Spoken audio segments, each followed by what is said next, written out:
Hello everyone and welcome back to my YouTube channel. Today I will talk about intonation. I was asked by Kevin, I assume your name is Kevin. Hey man, great videos. I feel I can't really play in tune, I think you mean, when I play a piece.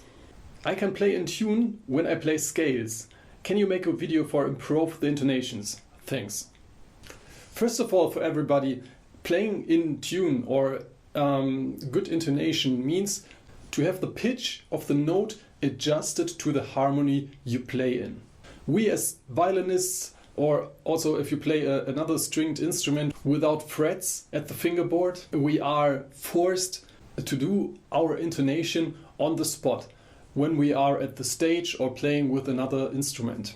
If you play an instrument like the piano, for example, your intonation depends on the person who tuned your piano. So you are not in charge of that. So my first tip on practicing intonation is practice slowly. This is very crucial and many people cannot do this because they are impatient. Patience is a very, very important thing when you practice the violin. If you practice slowly, whether it be scales or a piece you play, always when you want to focus on intonation, practice without vibrato. With vibrato, you can cover some bad intonation. And when we practice, we don't want to cover this. We want to have a very pure and realistic approach, and we want to hear the perfect pitch. And we don't want this oscillation when we play vibrato. For example, if you play a slow scale, let's say we play D major.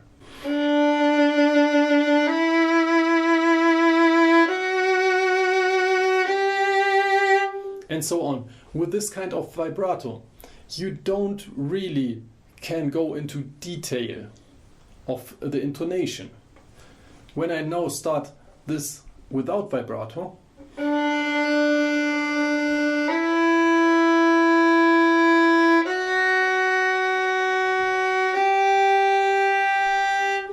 you notice the whole thing gets much more fragile and much more difficult and much clearer for our ears to hear the intonation.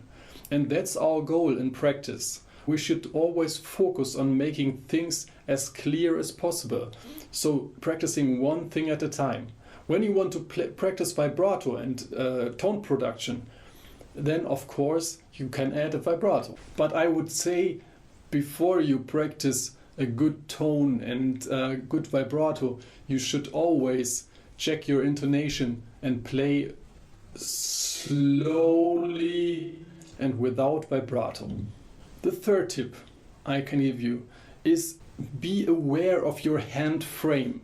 Hand frame means to have the chord, or if you go to another string, the octave, always in your hand. Also when you shift, you stay in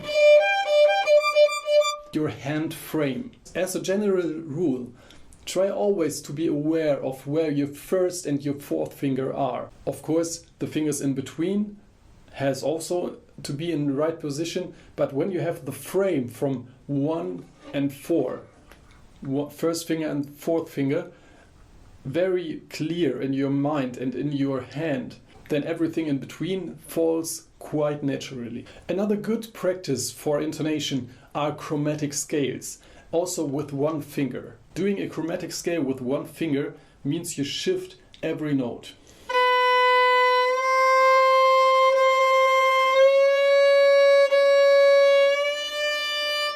This is very good exercise for people who tend to play the half steps too small.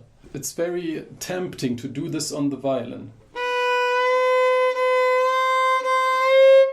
This would be like quarter steps between the notes, but we want really half steps and full steps. And to practice chromatic scales brings into your ear the good half steps. Another very good practice is, given your violin is in tune, to compare your fingers with open strings. For example, I play the first finger on the A string, so we play the B. And then we check with the E string if it gives us a perfect fourth. Then we play the second finger, the C, and we can also compare with the E string to get a third. And then we play the third finger, which is the D. And of course we check this with the D string. And then we play the fourth finger, which is the E. And of course check it with the E string.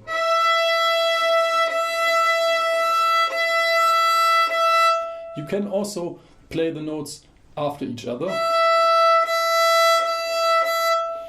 Sometimes it's easier to listen that way. Always be aware of what note you are playing and think about a good string to compare this note with. Accompaniment. Melody on top of it. Gott, Alter.